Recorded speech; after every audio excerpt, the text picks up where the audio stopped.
일제강점기 시대에 이흥열이라고 하는 음악에 아주 재능이 많은 청년이 음악을 공부하기 위해서 일본에 유학을 떠났습니다.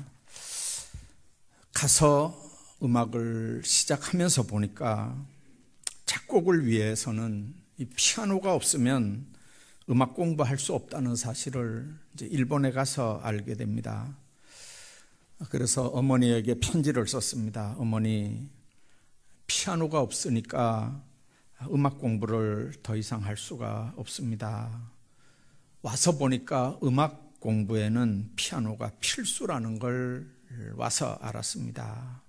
이제 소자는 음악 공부를 그만 접고 귀국하려고 합니다. 그 편지를 받은 어머니가 정말 가슴이 메어집니다. 어머니 혼자 몸으로 유학 간 아들 뒷바라지 하느라고 다음날 아침부터 일찍 땅거미가 질 때까지 온 동네 근처부터 시작해서 먼 산산을 뒤지면서 솔방울을 긁어 모았습니다. 이 불쏘시개로 솔방울이 좋기 때문에 이 솔방울을 팔아서 1930년대 쌀 한 가마가 13원 할 때 이흥열 어머니가 거금 400원을 모았습니다. 그리고 아들에게 그 돈을 보냈습니다. 귀국하려고 하던 아들이 그 돈을 받고 생각을 바꿔서 그 돈으로 피아노를 샀죠. 그리고 이흥열이 그 피아노로 제일 먼저 작곡한 노래가 양주동의 시인 어머니 마음에 곡을 붙인 겁니다. 어머니 날 될 때마다 여러분들 부르는 노래, 나실제 괴로움 다 잊으시고 기를 째 밤낮으로 애쓰는 마음, 진자리 마른 자리 가라누시며 손발이 다 닳도록 고생하시네. 하늘 아래 그 무엇이 넓다리요, 어머니의 희생은 가히 없어라 하는 양주동의 어머니 마음에 이 이흥열이 곡을 붙여서, 그래서 제일 먼저 피아노를 사고 만든 곡이 바로 이 어머니 마음입니다. 부모님들의 마음속에 오직 한 가지, 아낌없이 자식들을 위해서 살과 뼈를 깎아 바치는 이 거룩한 마음. 전 세계 어머니들이 다 그렇지만 우리 한국 어머니들은 특히 그런 것 같습니다. 자녀들을 키워보니까 부모의 심정을 알게 되지만 효도를 받고 감사하는 부모보다는 불효자들 때문에 마음 아파하는 부모들이 더 많은 세상을 지금 우리가 살아갑니다. 여러분들도 한 번은 다 들어봤을 겁니다. 서울에 사는 연로한 그 아버지가 서울 사는 그 아들 집에 올라와서 한 주간을 보내면서 깊은 상처를 받고 이제 아들 책상에 메모 한 장을 써놓고 이제 시골집으로 내려왔대요. 그 아들 책상에 올려놓은 메모 내용이 이겁니다. 5번아 잘 있거라, 6번은 간다. 다 들어보셨죠? 아들이 아버지에게 전화를 했습니다. 어디 계시냐고. 어디 있긴 어디 있어, 시골 와 있지. 아니 시골 가시면 간다고 얘기를 하고 가셔야지 그렇게 불쑥 가시면 어떡합니까? 근데 이 책상에 써놓은 이 메모는 뭡니까? 5번아 잘 있거라, 6번아 간다. 이게 무슨 말입니까? 그러니까 아버지가 전화에다가 그랬습니다. 이놈아, 너 정신 좀 차리고 살아야 되겠더라. 내가 너 집에 있으면서 보니까 내 집에 1번은 네 딸년이고 2번은 네 아들놈이고 3번은 네 마누라고 4번은 내 집에 키우는 강아지 새끼고 네가 5번이더라. 난 6번이고 그래서 5번아 잘 있거라, 6번아 간다 그랬다. 내 말이 틀리냐? 한동안 유행되던 이 말은 그냥 웃자고 하는 말이 아닙니다. 오래전에 한국일보 주필이었던 장명수 칼럼에서 나온 얘기입니다.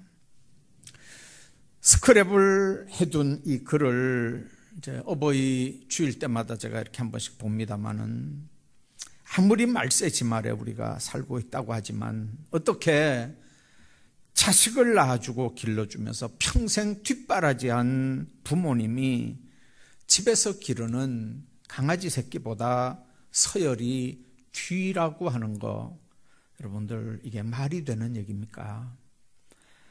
나이 먹고 늙어서 자녀들에게 천덕꾸러기가 되는 노인들 얘기는, 이건 한국만의 얘기는 아닙니다. 어제 오늘 얘기도 아닙니다. 성경이 기록될 때도 이런 얘기는 있었습니다. 그래서 바울은 에베소에 보내는 편지에서 가장 먼저 부모님께 효도하라고 6장 1절에, 에베소 6장 1절에 말씀합니다. 그 명령은 부모를 공경하는 구체적인 방법이 순종이라는 거예요.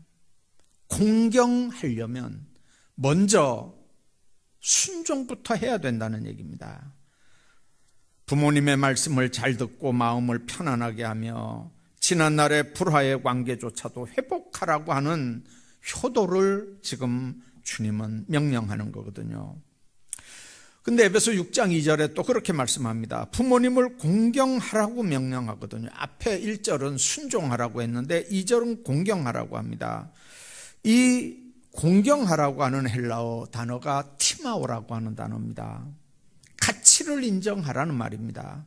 부모의 권위를 인정하고 존경하라는 말입니다. 물질로 부족함이 없이 채워드리는 물질적인 효도 중요합니다. 부모의 권위를 인정하는 효도, 이게 물질의 효도보다 더 중요하다는 의미입니다. 여러분들, 사랑은 내리사랑이라고 하잖아요. 한번 생각해 보십시오. 자녀들에게 해주는 거에 100분의 1만 해도 아마 효자 소리 다 들을 겁니다. 자녀들을 위해서는 온갖 정성을 다 쏟으면서 부모의 은혜는 다 잊어버리고 부모님 살아계실 때는 부려만 하다가 왜 떠나가 난 다음에래야 뒤늦게 이걸 깨닫고 가슴을 치면서 모두 후회할까요? 효도라고 하는 게 과연 뭡니까? 효도란 부모님을 평안하게 해드리는 겁니까? 그렇다면 예수님은 한 번도 부모님을 평안하게 효도한 적이 없는 자식이 되는 겁니다. 예수님은 항상 어머니를 염려케 했습니다.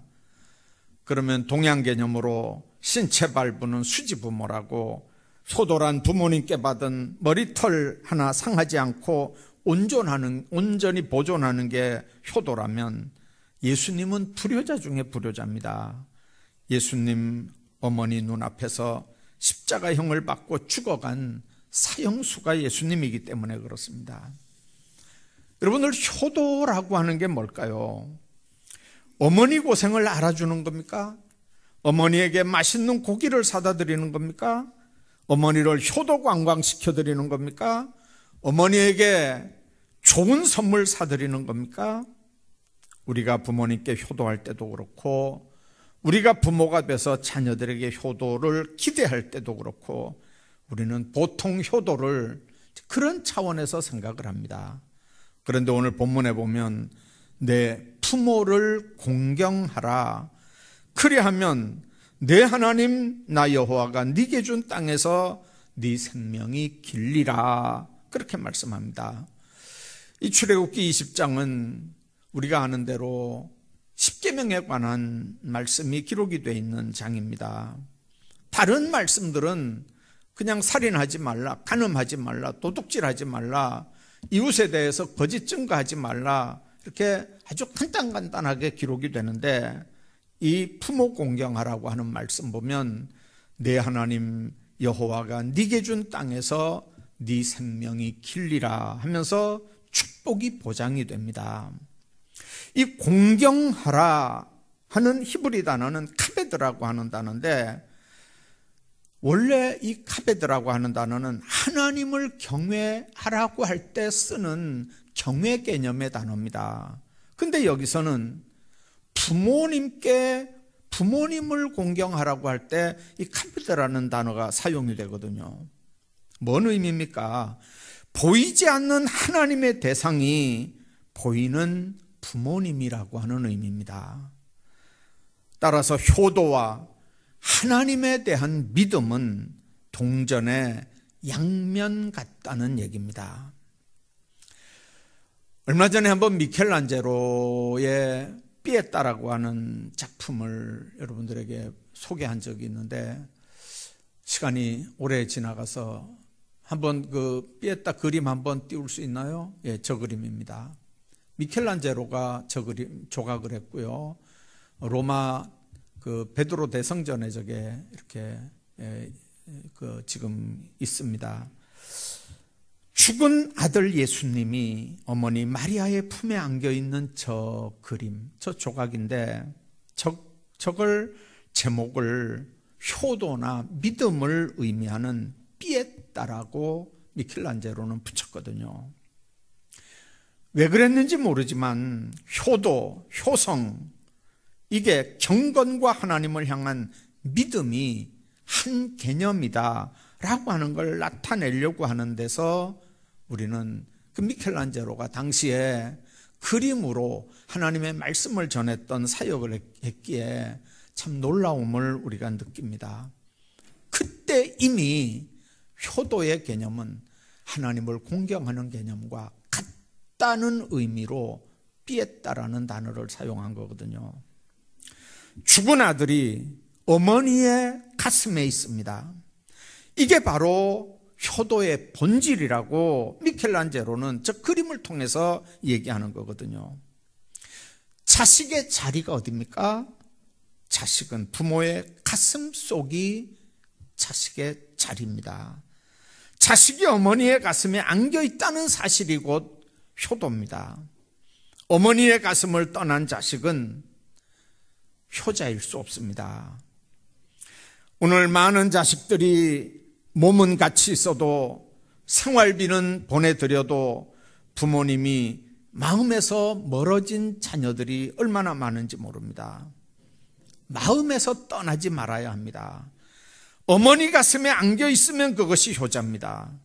자식이 부모의 가슴에 있다는 자체가 이미 효도라는 의미입니다. 효도와 믿음의 본질은 십자가에서 끌어내려진 아들을 부여안고 있고, 그 아들은 어머니의 가슴에 안겨 있는 저 미켈란젤로의 피에타에서 하나님의 비밀이 분명하게 나타납니다. 우리의 효도의 본질은 우리 자신이 부모의 가슴에 있고 부모가 우리 가슴에 있는 이 자리에 엄숙함입니다. 부모의 가슴을 떠난 자식은 효자일 수 없고, 자식을 가슴에 품고 있지 않는 부모는 더 이상 부모일 수 없습니다. 이건 영적 부모와 자식의 관계인 하나님과 우리 인간과의 관계에서도 마찬가지입니다. 우리가 믿음을 얘기할 때 가장 본질적인 의미는 우리가 하나님의 가슴에 안겨 있고 하나님은 우리를 당신의 가슴에 안고 있다는 사실입니다. 믿음이 뭡니까? 우리가 하나님의 가슴에 안겨 있는 것이요, 은총이 뭡니까? 하나님이 우리를 안고 계신 게 은총입니다. 효도는 이 사랑에 대한 믿음, 즉 신뢰로 응답하는 게 효도입니다. 그러니까 효도의 제일 중요한 면은 부모님의 가슴에 우리가 안기는 행위입니다. 따라서 효도는 믿음을 증거하는 하나의 형태입니다. 믿음은 효도라고 하는 실상에 보이지 않는 모습입니다. 이 말은 효도라는 건 인간적인 동시에 신적인 거고, 믿음이라고 하는 건 신적인 동시에 인간적이라는 의미입니다. 그래서 부모 공경을 땅의 첫 계명으로 주님은 우리에게 주시는 겁니다. 얼마 전에 가정의 달 시작하기 전에 가정사역을 담당하는 어떤 기관에서 서울에 있는 청년들 500명을 상대로 해서 효가 무엇이냐 생각나는 대로 한번 이렇게 얘기해봐라 하면서 설문을 나눠줬습니다.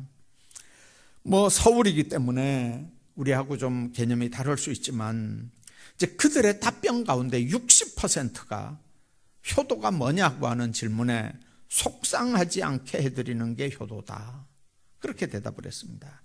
6.2%는 극진히 대접하는 거다. 여러분들, 이 말이 틀린 말입니까? 그러나 이 말이 정답입니까? 이 청년들의 답변에는 공경이라고 하는 말은 없습니다. 이미 한국은 전통적인 효사상이 실종이 된 나라입니다. 부모님을 대접하는 자는 있는데 부모님께 효도하는 자는 자꾸만 적어져가는, 그래서 5번아 잘 있거라 6번아 간다 이 정도가 아니고, 심지어는 부모가 구타를 당해도 그 자녀가 어떻게 될까 봐 신고도 못하는 가슴 아리하는 부모들, 자녀들에게 내버려지는 부모들, 그 억울함, 그 배신감, 그 외로움 때문에 극단적인 선택을 하는 노부모들의 통계가 자꾸만 늘어간다고 하는 소식을 우리가 듣습니다. 그래서 골로새 3장과 에베소 6장에 부모에게 순종하라고 얘기하는 거거든요. 이 순종이라고 하는 단어, 휘파큐어라고 하는 단어가 바로 그겁니다. 귀를 기울인다고 하는 말입니다. 귀를 기울인다, 따른다. 언제나 부모님의 말씀을 들을 준비가 돼 있어야 된다는 얘기입니다. 마치 하나님을 대하는 것처럼 부모님을 대하고 부모님이 뭔 말을 하는지 귀를 기울이라는 단어가 휘파큐어, 순종한다는 말입니다. 물론 순종에는 몇 가지 의미가 있습니다. 노예적인 순종이 있습니다. 상대가 무섭고 순종하지 않으면 정신적인 압력, 물리적인 위협이 있기 때문에 노예적으로 굴종하는 의미에서 할 수 없어 하는 순종입니다. 뿐만 아니라 실리적인 순종이 있습니다. 일단 순종해 놓고 나면 내게 돌아오는 이익이 있으니까 하는 순종입니다. 유산을 생각하면서 순종하는 효도라면 이건 두 번째 실리적인 순종입니다.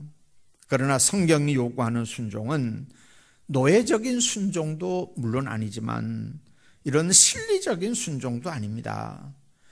오직 존경과 감사와 사랑의 동기에서 순종하라는 거죠. 그런 순종과 존경이 카베드 공경, 여기서 하나님의 축복이 보장된다고 하는 얘기입니다. 하나님의 말씀에 순종해서 하나님의 말씀에 공경할 수 있는 건 마치 이 땅에서 부모님의 말씀을 순종하고 부모님을 공경하는 것하고 똑같은 이치입니다.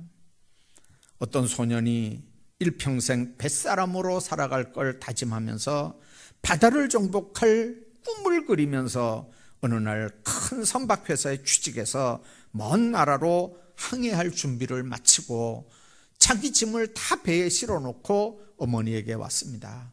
어머니, 제가 큰 선박회사에 취업을 했습니다. 이제 망망대해 바다를 나가야 되고 몇 년이 있다 돌아올지 모릅니다. 저는 이 일을 통해서 바다를 정복하는 바다 사나이가 되겠습니다. 그러니까 어머니가 그 아들 손을 붙잡고 너를 떠나보내는 게 내가 너무 괴롭단다. 바다를 정복하는 건 네가 해야 되는 일이 아니고 사람들의 마음을 정복해야 되는 일이 네가 하나님 앞에 받은 사명인데 왜 바다로 가려고 하느냐. 그러면서 어머니가 아들을 손을 꼭 붙잡고 슬픈 눈물을 보입니다. 근데 그 소리에 아들이 너는 사람들의 마음을 정복해야 될 사람이 왜 바다를 정복하겠다고 바다를 간다고 하느냐 하는 소리에 아들이 마음을 접습니다. 그리고 어머니 곁을 지킵니다. 어머니도 마음을 바꿔서 자기 곁에 있는 아들을 위해서 미국 사람들 새벽기도 안 하잖아요. 새벽마다 엎드려서 눈물로 아들의 앞날을 축복하고 기도해 줍니다. 그 소녀는 위대한 지도자로 성장을 했고 드디어 그 사람이 미국 초대 대통령을 지낸 조지 워싱턴이 됩니다. 부모를 공경하는 자녀는 장수하며 결코 망하지 않습니다. 부모로부터 기도 지원을 받는 자녀는 절대로 하나님의 축복을 놓쳐버리는 일이 없습니다. 현대인들은 너무 똑똑합니다. 지식도 많고 경험도 너무 많습니다. 한국에 앉아서 여러분들 전 세계에 있는 물건들을 다 주문해서 택배로 받아보는 똑똑한 자녀들입니다. 폭넓은 가치관도 다 가지고 있습니다. 그러나 그 똑똑한 자녀들이 부모를 공경하고 부모에게 순종해야 한다는 하나님의 명령, 윤리와 예의 범절은 우선순위에서 끝도 없이 뒤로 미루고 세상을 삽니다. 하나님 안에서 우리는 세상을 향하여 질주하는 발걸음들을 멈추고 하나님의 명령에 응답해야 합니다. 어느 지방에 있는 교도소에서 재소자 체육대회가 열렸답니다. 오랫동안 가족들과 격리되어 있었던 재소자들은 이제 가족들 오면 함께 뛴다고 하는 즐거움으로 그날을 정말 준비하면서 기다리고 있었고, 또 아들을 감옥에 보낸 부모님들도 마찬가지입니다. 모처럼 면회밖에 안 했는데 이제 그 아들과 함께 하루 종일 체육대회를 하면서 함께 뛰논다고 하는 사실이 이 부모들도 너무 기뻐서 이렇게 정말 기쁨을 이렇게 간직하면서 운동에다 참석을 합니다. 이제 그날의 하이라이트는 오후 한 3시 정도에 있었는데 부모님을 등에 업고 운동장을 한 바퀴 이렇게 뛰어 돌아오는 그런 효도 관광 달리기 종목입니다. 오랜만에 열렸던 그 체육대회 운동장에서 신기한 일들이 벌어졌습니다. 그 경기는 재소자들 아들이 그들의 아버지나 어머니를 업고 운동장을 이렇게 빨리 한 바퀴 뛰어 돌아와야 되는 건데, 이 도무지 재소자들이 어머니 아버지를 등에 업고 달리지를 않는 거예요. 이 교도관들이 빨리 뛰라고 고함을 지르고 호루라기를 불어도 이 재소자들이 등에 업은 아버지 어머니를 이렇게 업고 천천히 이렇게 걷는 겁니다. 정말 빨리 걸으면 어머니 아버지를 결승전 골인 지점에 어머니 아버지 내려놔야 되니까 거기를 늦게 오려고 안 뛰는 거예요. 천천히 걸어오는 거예요. 더 오래 업어주고 싶었기 때문에 뛰지 않고 걷기만 하는 거예요. 그 까닭을 알게 된 관중들 자연히 숙연할 수밖에 없었고요. 울면서 천천히 걷고 있는 아들의 눈물을 등에 업힌 아버지가 손수건으로 닦아주니까 아들이 더 큰 소리로 우는 겁니다. 옆에 사람들도 울고 아버지도 울고 나중에는 면회왔던 모든 가족들도 울고, 그리고 호루라기를 불어대던 교도관들도 나중에 한꺼번에 울게 됩니다. 결국 골인 지점에는 모두 도착을 했고 아버지와 어머니 모두 등에서 이렇게 내려놓고 부둥켜 안고 옵니다. 깊고도 깊은 부모와 자식 간의 인연, 마침내 교도소 운동장에서 눈물바다를 이룹니다. 그렇게 불효하고 그렇게 부모 말 안 듣고 정말 못된 짓 하다 교도소에 왔는데 그날만큼은 아버지 어머니가 그렇게 귀한 거거든요. 부모와 자식이 서로 얼싸안고 눈물을 흘린 만큼 재소자들의 마음이 얼마나 정화가 됐을까요? 인간에게는 자신을 이 세상에 존재하게 만들어준 주체로 무조건 순종해야 되는 대상이 둘이 있다고 합니다. 하나는 천지 만물을 창조하신 하나님입니다. 또 하나는 하나님의 섭리에 의해서 살과 피를 나눠줌으로 나를 낳고 키워준 부모님입니다. 부모님에게 순종하고 부모님을 공경해야 되는 건 하늘의 법입니다. 하나님의 피조물로 당연히 해야 되는 인간의 도리입니다. 또한 눈에 보이지 않는 하나님 아버지를 공경하기 때문에 눈에 보이는 육신의 부모를 잘 공경하는 게 또한 신앙의 도리입니다. 그때 하나님이 약속하신 첫 번째 축복, 장수의 복이 주어지는 겁니다. 또한 부모에게 순종할 때 임하는 복이 뭡니까? 범사에 형통하게 하는 복입니다. 주 안에서 말씀에 순종하면 부모님에게 순종하는 자들에게 반석 위에 집을 지은 지혜로운 사람 같아서 범사가 잘 되는 생활에 안전함을 허락합니다. 그 축복들이 여러분들 잘 보이나요? 만일 부모에게 효도하고 부모님에게 순종했는데 부모님 공경했는데 금방 그 자리에서 축복이 손에 잡혀지면 하나님 앞에서 효도 안 할 사람이 어디 있을까요? 금방 부모에게 불효하고 못된 짓을 했는데 하나님 앞에 벌이 임하고 저주가 임하면 하나님 앞에 효도 안 할 사람이 어디 있을까요? 근데 그게 잘 느껴지지 않잖아요. 그러나 시간이 지나가면 하나님의 축복이 얼마나 함께 했는지, 큰지 잘 느껴지게 됩니다.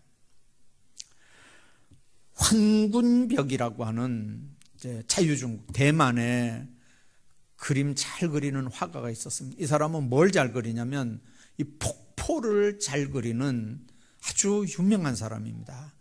이 사람이 홍익대학교에 와서 몇 년 전에 방문 기념으로 폭포를 그리는 그림이, 폭포를 이렇게 그리는 게 텔레비전에 방영이 됐어요.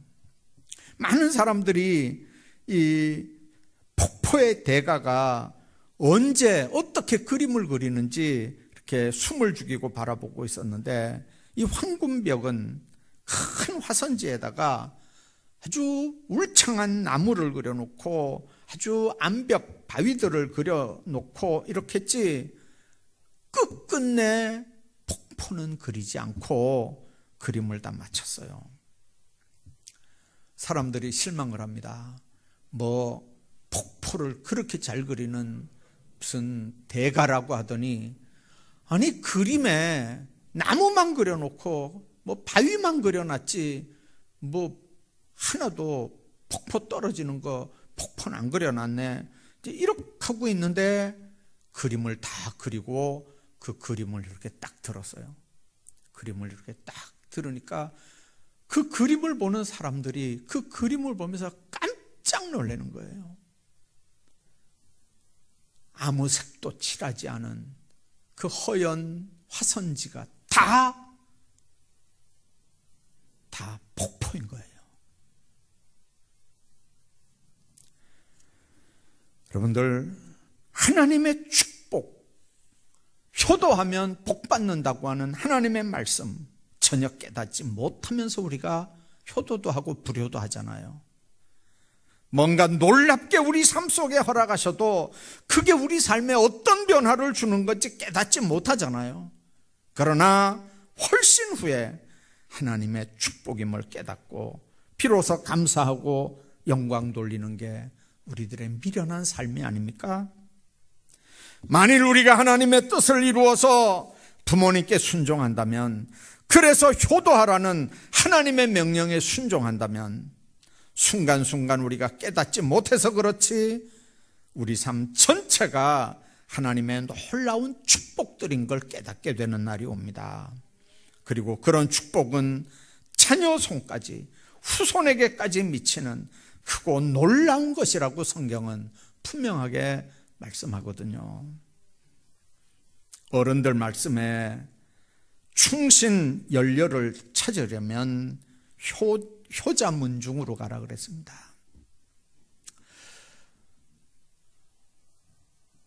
딸을 시집 보내는 것보다 며느리를 맞아들이는 게 더 신경 쓰이는 일이잖아요. 어떤 며느리가 우리 집에 오느냐에 따라서 그 며느리가 우리 집에 끼치는 영향은 이건 엄청난 거예요. 그래서 딸 시집 보내는 것보다 며느리 볼 때 더 신경 쓰는 거거든요. 왜 그렇게 신경 씁니까? 그 며느리의 인간 됨됨이를 보는 겁니까?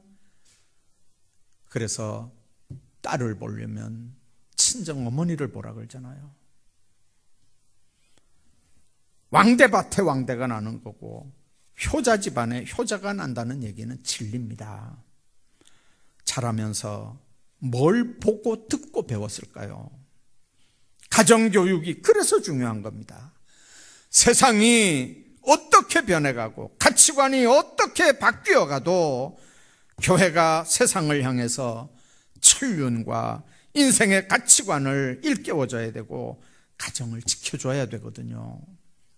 자녀들은 하나님을 아는 지식에서 자라가야 옳고 부모들은 하나님의 은혜를 누리며 신앙적으로 행복하게 사는 임마누엘의 모습을 자녀 손들에게 보여줘야 옳습니다. 그런 가정들이 되시기를 주의 이름으로 축복합니다.